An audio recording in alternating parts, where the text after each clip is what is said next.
Assalamualaikum warahmatullahi wabarakatuh. Sampai paham. Bolehkah dalam hal wudhu kita ikut Imam Syafi'i, dalam hal sholat kita ikut Imam Maliki, dalam hal wanita haid kita ikut Imam Hambali misalnya?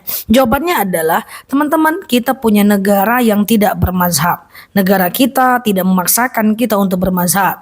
Makanya karena negara kita bukan negara bermazhab, maka kita tidak menganut satu mazhab saja dan tidak boleh memaksakan mazhab kepada orang lain.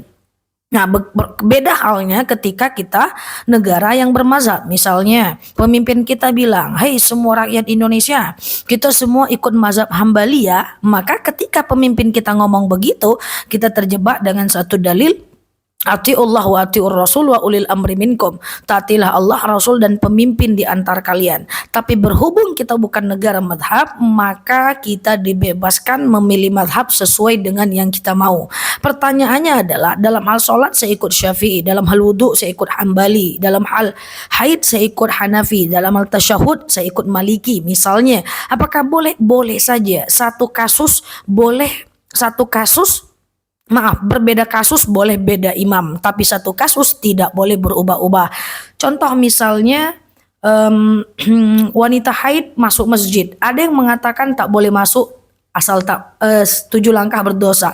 Ada yang mengatakan boleh masuk tak boleh duduk. Ada yang mengatakan boleh masuk tidak menetes. Ada yang mengatakan boleh masuk musola, nggak boleh masuk masjid. Pilih salah satu dan jangan berubah-ubah. Oh, saya lagi rajin nih, ya udahlah saya ikut mazhab ini aja lah. Boleh masuk asal tak menetes. Bulan depan bangkit malas, ya udah saja saya ikut mazhab lain aja lah. Tak boleh masuk 7 langkah berdosa karena saya malas. Itu yang tidak boleh. So, satu kasus boleh beda imam, tapi berbeda satu kasus dan kasus lain boleh berbeda madhab. Seperti pertanyaan ini ya, boleh berbeda madhab, tapi satu kasus nggak boleh ganti-ganti ya. Asyhadu an la ilaha illallah madhab, asyhadu an la ilaha illallah, beda madhab lagi. Asyhadu an la ilaha illallah, beda lagi. Asyhadu an la ilaha illallah, beda lagi. Subuh begini, zuhur begini-begini, asar begini-begini. Itu yang tidak boleh ya. Jadi pilih satu, jangan berubah-ubah. Takbir juga begitu. Allahu Akbar, Allahu Akbar, Allahu Akbar, samping, Allahu Akbar, ke bawah. Yang mana? Terserah, asal jangan berubah-ubah. Allahu Akbar. Kok di sini Bu lagi sakit hati nih saja. Jangan ya.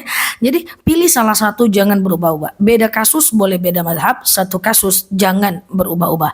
Apakah boleh pilih paling mudah? Silahkan, tidak ada masalah karena semua ulama madhab itu benar adanya. Imam Maliki punya murid namanya Imam Syafi'i. Imam Syafi'i punya murid namanya Imam Hambali. Kalau Imam Abu Hanifah dia lain lagi tempatnya, atau dikenal dengan Imam Hanafi. Ulama madhab tidak bertengkar, ulama madhab bersahabat, ulama madhab guru dan murid, ulama madhab baik-baik saja.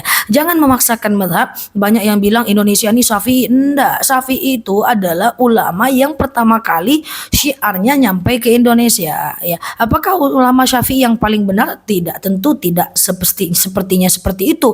Karena Syafi'i punya guru namanya Imam Maliki. Imam yang paling senior itu sebenarnya adalah Imam Malik. Tapi apakah Imam Malik yang paling benar? Enggak juga. Apakah Imam Syafi'i paling benar? Oh, Indonesia ini Syafi'i. Enggak, siapa bilang? Kan pemerintah kita tidak menganjurkan kita bermadzhab. So, terserah mau madhab apapun, jangan ribut karena madhab. Jangan gambling karena madhab. Semua ulama madhab itu orang-orang baik, orang-orang yang melakukan yang wajib, meninggalkan yang haram, memperbanyak yang sunnah, menghindarkan yang makruh, dan mengurangi yang mubah. Salam ta'zim kita kepada ulama madhab. Semoga kita bagian dari pengikut mereka yang dijamin oleh Allah masuk ke dalam surganya. Amin, Allahumma amin. Neluki di sini, sampai paham. Assalamualaikum warahmatullahi wabarakatuh.